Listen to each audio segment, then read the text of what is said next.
Assalamualaikum warahmatullahi wabarakatuh. Kali ini untuk semester 5 ya saya ketemu lagi dengan Anda pada semester 5 pada mata kuliah Sistem Informasi Manajemen ya. Pada mata kuliah Sistem Informasi Manajemen, kenapa kami letakkan di semester 5? Karena untuk mata kuliah Sistem Informasi Manajemen ini ada prasyarat ya. Prasyarat itu artinya mata kuliah yang harus diikuti sebelumnya, yaitu yang pertama adalah mata kuliah manajemen pada semester 1, manajemen yang sifatnya general ya, waktu dengan saya dulu ekonomi dan manajemen. Kemudian semester 2 ada pemasaran, ada manajemen keuangan. Semester 3 ada MSDM ya. Terus kemudian juga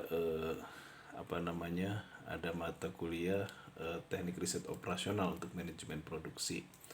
Nah, itu adalah rumpun mata kuliah manajemen. Kemudian Anda juga mendapatkan mata kuliah pengantar sistem manajemen ya. Kemudian perancangan sistem manajemen ya. Nah, itu adalah mata kuliah rumpun sistem informasi.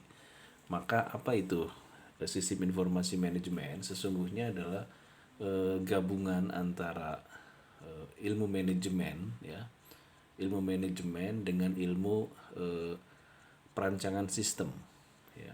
Makanya di sini ketika Anda mempelajari sistem informasi manajemen itu Anda harus menguasai knowledge atau pengetahuan tentang manajemen dan juga pengetahuan tentang rancangan sistemnya.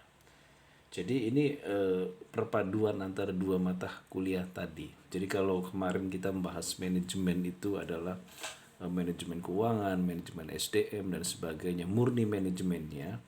Kemudian kalau perancangan sistem adalah tools yang digunakannya. Mungkin kalau pada pemrograman struktur kita mengenal yang namanya flow of document, diagram arus data, IRD, normalisasi dan sebagainya, atau flowchart dan sebagainya. Nah, itu adalah toolsnya. Jadi kalau di dalam manajemen itu adalah ilmu manajerialnya yang ada dalam organisasi atau perusahaan, tetapi kalau mata kuliah perancangan sistem informasi adalah tools yang digunakan. Nah, di sistem informasi manajemen itu menggabungkan teori tadi antara teori manajemen dengan teori perancangan sistemnya ya, perancangan sistemnya. Nah, sebetulnya kalau Anda melanjutkan ke strata 1 itu Anda mendapatkan SIM lanjutan, terutama untuk program Anda kalau melanjutkan ke S1 program studi Sistem Informasi Manajemen. Cuman di D3 ini kita hanya sifatnya pengantar ya. Sifatnya pengantar sistem informasi, karena ilmu sistem informasi manajemen ini adalah bukan ilmu yang bersifat teknis ya. Kalau D3 kan biasanya ilmu yang bersifat teknis, ini bersifat strategis. Bagaimana perusahaan mengambil keputusan dengan menggunakan teknologi informasi ya. Jadi sistem informasi manajemen ini, saya ulangi lagi, adalah sebetulnya mix atau gabungan antara ilmu manajemen dengan ilmu perancangan sistem. Oke. Nanti apa saja bahasannya ya? Bahasannya yang pertama adalah kita materi kuliahnya ini adalah satu, kita akan membahas mengenai ruang lingkup dan definisi ya. Kita akan membahas mengenai ruang lingkup dan definisi ya. Kemudian di bab 1 ini subnya yaitu mengenai kebutuhan akan sistem informasi. Nah, ini membahas masalah mengapa sih organisasi itu sekarang itu membutuhkan sistem informasi ya. Kemudian apa sih definisi daripada SIM ya, sistem informasi manajemen secara definisi. Nanti kita membahas mengenai perkembangan fungsi SIM ya, bagaimana perkembangan IT mulai dari komputer hanya sebagai penyimpan data, kemudian pemroses data, sampai sekarang yaitu di era revolusi 4.0 di mana komputer berfungsi bukan saja sebagai pengolah data dan penyimpan data, tapi sebuah alat komunikasi yang bersifat multimedia.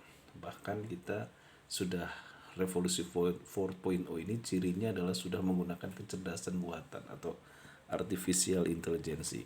Oke. Selanjutnya nanti kita juga akan bahas manfaat SIM. Apa sih manfaat SIM bagi perusahaan ya atau bagi organisasi ya. Selanjutnya di bab 2 nanti kita akan bahas mengenai jenis-jenis sistem informasi manajemen ya.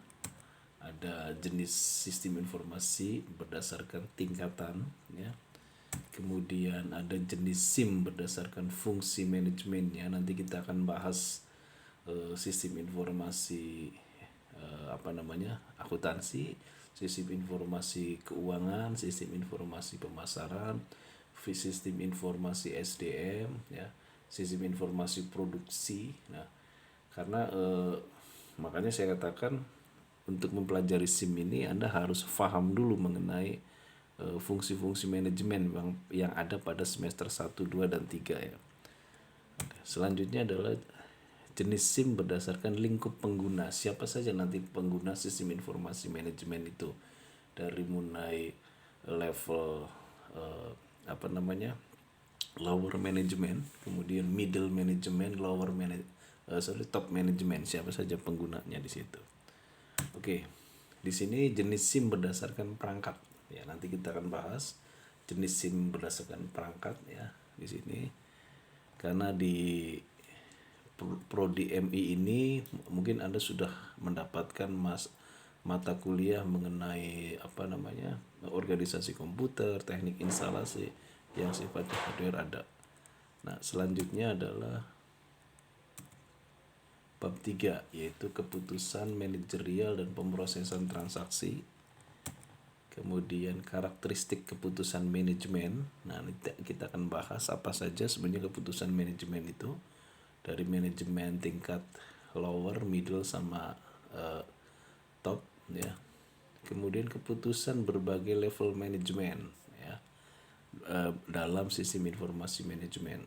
Nah, nanti bagaimana juga dalam mekanisme sistem pemrosesan transaksi sampai transaksi itu menjadi sebuah informasi ya, informasi yang berguna bagi pengambilan keputusan manajemen.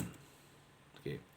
Selanjutnya adalah masih bab 3 yaitu sistem pendukung keputusan atau decision support system ya, atau nanti kita akan bahas juga sepintas mengenai artificial intelligence. Apa itu kecerdasan buatan yang sekarang banyak digunakan, teknologi yang sekarang banyak digunakan pada perusahaan-perusahaan besar sudah menggunakan artificial intelligence.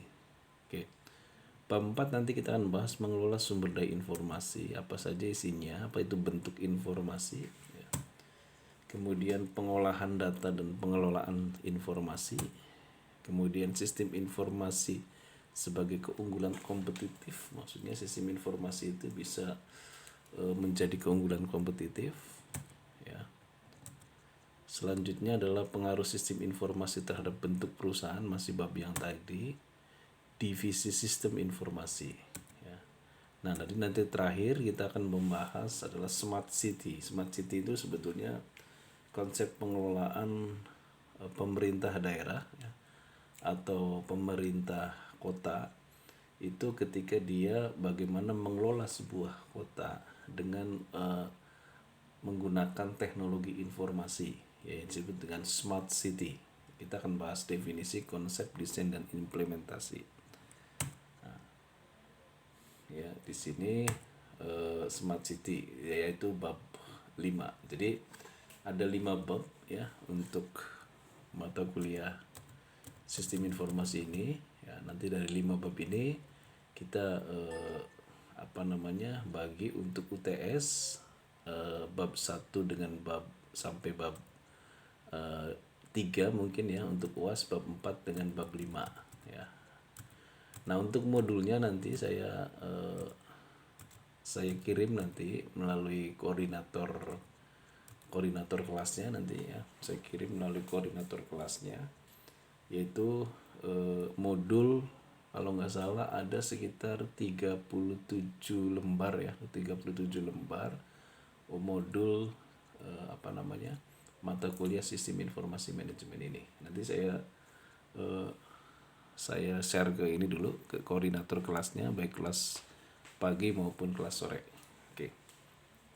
Oke, kita masuk saja ke bab 1 ya, yaitu mengenai ruang lingkup ya dan definisi sistem informasi manajemen ya. Oke.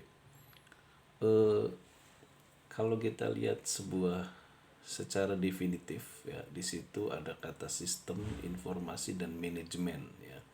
Mungkin waktu pelajaran manajemen Anda mendapatkan teori mengenai sistem. Apa itu sistem? Sistem itu adalah terdiri dari komponen yang saling berinteraksi dan memiliki tujuan. Nah, komponen-komponen ini nanti akan menghasilkan sebuah informasi.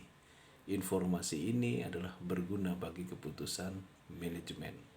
Jadi di sini kita akan membahas yang pertama, yaitu kebutuhan kenapa sih sebuah sistem informasi ya itu sangat dibutuhkan di era kekinian. Ada beberapa alasan. Yang pertama adalah pengaruh globalisasi. Apa itu globalisasi? Globalisasi adalah keterhubungan secara internasional. Jadi dunia ini seakan-akan menjadi dekat ya. Kenapa menjadi dekat? Karena ada beberapa faktor. Yang pertama mungkin adalah faktor teknologi transportasi yang semakin cepat ya. Yang kedua adalah faktor bagaimana teknologi internet mulai berkembang pada berbagai bidang sehingga koneksivitas internasional menjadi lebih cepat. Jadi di sini dengan adanya pengaruh globalisasi ya, maka sangat dibutuhkan sekali sistem informasi, sangat dibutuhkan sekali kecepatan informasi. Kalau kita ketinggalan informasi, kita akan kalah bersaing. Seperti kita berikan contoh begini saja. Misalkan yang sederhana saja, Anda misalkan berbisnis ya, Anda punya capital, punya modal, kemudian Anda punya keahlian ya, kemudian Anda bisa menghasilkan sebuah produk ya. Oke.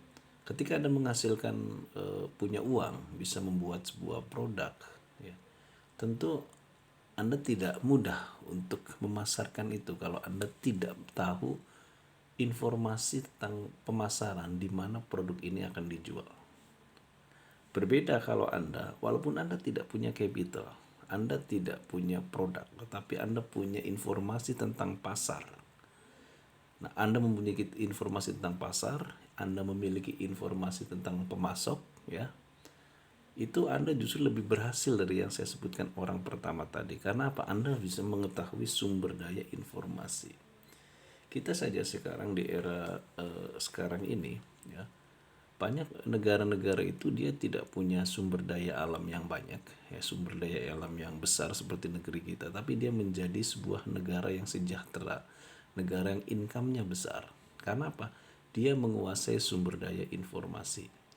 Kita lihat saja kalau dalam realitanya orang terkaya di dunia dulu itu adalah mereka yang memiliki tambang-tambang mineral ya, seperti minyak bumi, tembaga, kemudian batu bara dan sebagainya. Tapi di era sekarang Anda lihat orang-orang terkaya kebanyakan mereka yang eh, menguasai sebuah sistem. Misalkan Jeff Bezos dengan Amazon.com-nya, atau Jack Ma di Cina dengan Alibaba-nya, atau misalkan eh, pencipta Facebook Mark Zuckerberg ya, dia bisa menciptakan media sosial. Anda lihat orang-orang yang sukses sekarang itu adalah mereka yang menguasai sebuah sistem. Nah, makanya di sini kebutuhan akan sistem informasi itu karena faktor pengaruh global ya. Ya, apalagi di zaman pandemi ini penggunaan smartphone ya, penggunaan teknologi informasi itu semakin mendesak. Orang kampung yang tadinya tidak mengerti teknologi internet sekarang dipaksa untuk mengerti teknologi internetnya. Nah, itu tadi pengaruh globalisasi. Oke. Yang kedua adalah perubahan lingkungan bisnis ya. Lingkungan bisnis sekarang itu sudah sangat berubah sekali, sudah virtual sekali. Kalau misalkan Anda lihat eh, perilaku konsumen berbelanja pada saat ini, yaitu dia tidak biasanya dia lihat internet dulu. Sok aja, hampir sebagian besar kita kalau kita pengen membeli sesuatu pasti Anda lihat internet dulu. Apakah itu bentuk barang, apakah harga, belinya di mana dan sebagainya, ya. Nah, itu sudah berubah lingkungan bisnisnya, ya. Sudah berbentuk virtual, ya. Mereka konsumen itu sudah memilih di apa namanya di dunia maya. Jadi di sini ada perubahan lingkungan. Oke. Memang di satu sisi memang sudah banyak terjadi efisiensi ya. Kalau kita buka toko itu kan biasanya lebih mengeluarkan uang yang cukup besar, biaya yang cukup besar seperti sewa tempat, biaya tenaga kerja dan sebagainya. Nah, kemudian mengapa sistem informasi juga sangat dibutuhkan di era kekinian? Yang ketiga tadi sebutnya ada gaya hidup masyarakat. Gaya hidup masyarakat sekarang sudah gaya hidup masyarakat yang online. Sampai Anda beli es saja sekarang harus Anda cukup melalui Grab atau GoFood, ya. Beli apa saja sekarang Anda sudah tekan tombol pada smartphone Anda. Gaya hidupnya sudah berubah. Nah, gaya hidup yang sudah berubah ini, gaya hidup yang gaya online ini, maka mau tidak mau sistem informasi adalah sangat dibutuhkan. Nah, itu adalah kebutuhan akan sistem informasi di era kekinian. Ya. Oke. Oke, itu tadi. Jadi 3 hal mengapa orang sangat membutuhkan sistem informasi. Ya, kita bahas selanjutnya itu apa itu definisi sistem informasi manajemen secara definisi ya. Oke, di sini ada 3 kata definitif sebagai berikut. Kalau kita lihat dari tulisan definisi sistem informasi manajemen itu, yang pertama adalah kata sistem. Sistem adalah terdiri dari komponen yang saling berinteraksi dan memiliki tujuan tertentu. Sistem, ya. Nah, jadi kalau salah satu komponen saja rusak akan berpengaruh pada komponen lainnya, ya, sistem itu ya. Nah, itu adalah sistem. Waktu pelajaran manajemen di semester 1 sudah saya ajarkan, sistem itu sama dengan organisasi ya definisinya. Dia terdiri dari komponen yang saling berinteraksi dan memiliki tujuan tertentu. Selanjutnya adalah informasi. Informasi adalah sesuatu hasil dari data yang sudah diolah sehingga memiliki makna yang lebih berarti. Jadi di sini ada informasi, suatu hasil dari data yang sudah diolah. Makanya boleh Anda dengan menggunakan kata lain, informasi adalah sesuatu yang sudah diolah yang berasal dari data. Nah, itu kalimat negatifnya. Kalau kalimat positifnya sesuatu hasil dari data yang sudah diolah sehingga memiliki makna yang lebih berarti. Nah, itu adalah informasi. Nah, jadi sistem informasi itu adalah terdiri dari komponen ya untuk menghasilkan sebuah informasi. Untuk apa? Untuk manajemen. Karena manajemen adalah suatu tindakan untuk mengelola sebuah sistem. Nah, jadi di sini manajemen itu adalah sinonimnya adalah mengelola. Mengelola apa? Mengelola sistem. Sistem apa? Sistem informasi. Nah, itu definisi dari sistem informasi manajemen. Sehingga kalau kita gabungkan definisi itu, ya, sistem informasi manajemen itu apa? Adalah suatu tindakan untuk mengelola sekumpulan komponen yang berfungsi memproses data ya. Jadi tindakan untuk mengelola sekumpulan komponen yang berfungsi memproses data, nanti setelah hasil data itu outputnya itu menghasilkan informasi pengambilan keputusan. Makanya di sini model sistem ya, model sistem ini terdiri dari input ya, kemudian diproses, kemudian output. Model umum sistem kan begitu ya. Anda waktu pelajaran pengantar sistem, saya ulangi lagi, dari input kemudian diproses kemudian menjadilah output. Nah, kalau kita derivatifkan, apa itu input? Input adalah data ya, data kemudian diproses menjadi informasi, informasi itu dianalisa. Untuk apa informasi itu? Untuk mengambil keputusan. Oke, saya ambil yang sederhana saja begini. Misal Anda ingin ingin membuat sebuah produk, misalkan ingin dipasarkan di Indramayu ya. Misalkan Anda ingin bikin eh, wisata kebun mangga, misalkan wisata kebun mangga daerah Gantar misalkan. Nah, tentu ketika Anda ingin mengambil keputusan membuat wisata kebun mangga ya, tentu Anda membutuhkan analisa. Analisa ini membutuhkan data, proses, informasi. Jadi saya ulangi lagi, misal Anda ingin membuka kebun mangga, wisata kebun mangga. Anda perlu data tentu ya. Data misalkan daya beli masyarakat ya. Terus kemudian selera masyarakat akan wisata. Yang ketiga adalah masalah perizinan, masalah terima tidaknya pada penduduk sekitar, kemudian masalah letak strategis dan sebagainya. Itu data. Data itu tentu diproses ya, diproses menjadi informasi yang dihasilkan. Misal jumlah penduduknya di daerah Gantar misalkan ada 500.000 misal, terus 300.000 misalkan.